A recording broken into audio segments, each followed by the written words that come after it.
Last of the old school, Mark Noble and West Ham were a perfect marriage. The tears in Mark Noble's eyes were the greatest testament to a local icon who remained untainted by a mercenary world. Football is no stranger to emotional farewells, and there were the usual soppy montages, standing ovations, speeches and laps of honor as West Ham said goodbye to their captain on Sunday. But Noble's retirement, after 18 years as a professional at West Ham, marks more than just the end of an era for an individual, and, perhaps, even a club too. There has always been a cultish admiration for football's one-club men. They are depicted as the last bastions of loyalty in a game pulled apart by greed. The sort of players who live by clichés like shedding blood for the shirt, and with whom Roy Keane might wish to replace the entire Manchester United squad. They embody football's tribalism, evoke nostalgia and prove that allegiance to a club can still be just as consuming in a player's life as it is our own. Those are qualities that can often feel diluted in the modern day, paired by corporate values, revolving ownerships and the realization that most clubs now see their supporters as customers rather than custodians. Noble isn't just a footballer for a bygone age, but one who's lived through several. The send-off felt a little overly sentimental at times, but then Noble has been one of the few constants throughout the years of upheaval.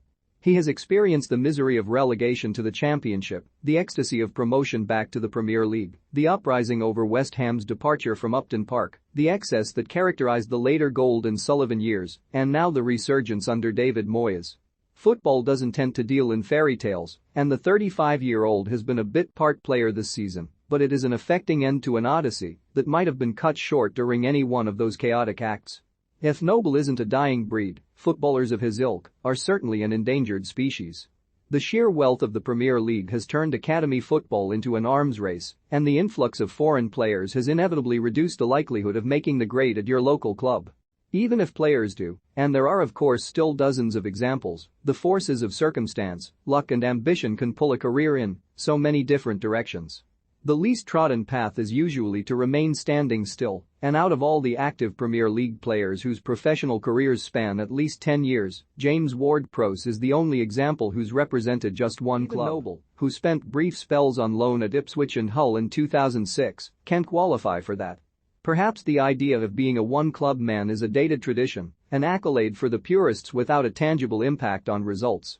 After all, it is Jordan Henderson and James Milner who have come to embody Liverpool's spirit under Jurgen Klopp.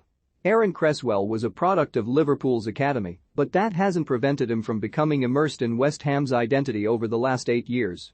Declan Rice is the natural successor to Noble, and that inheritance has hardly been diminished by the knowledge that, sooner or later, he will take the next step to a club capable of challenging for the highest honors.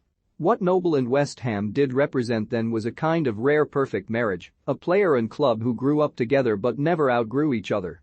He was the no-frills Canning Town boy who rejected Arsenal to remain in the East End and used to climb the walls to catch glimpses of Frank Lampard train.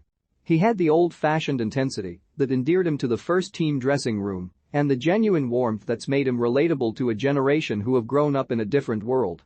After making his senior debut back in 2004, Noble crossed over the A13 as he walked home from Upton Park, and few players since can claim to have bridged time so successfully. He retires as the longest-serving player in Europe's top 5 leagues, and on his own terms.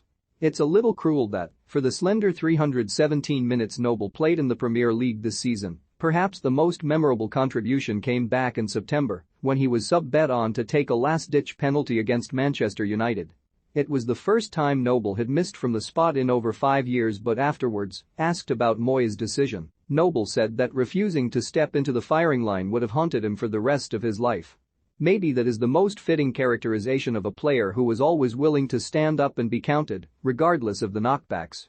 It takes a special kind of endurance to last 18 years anywhere, none least at a club as prone to volatility as West Ham.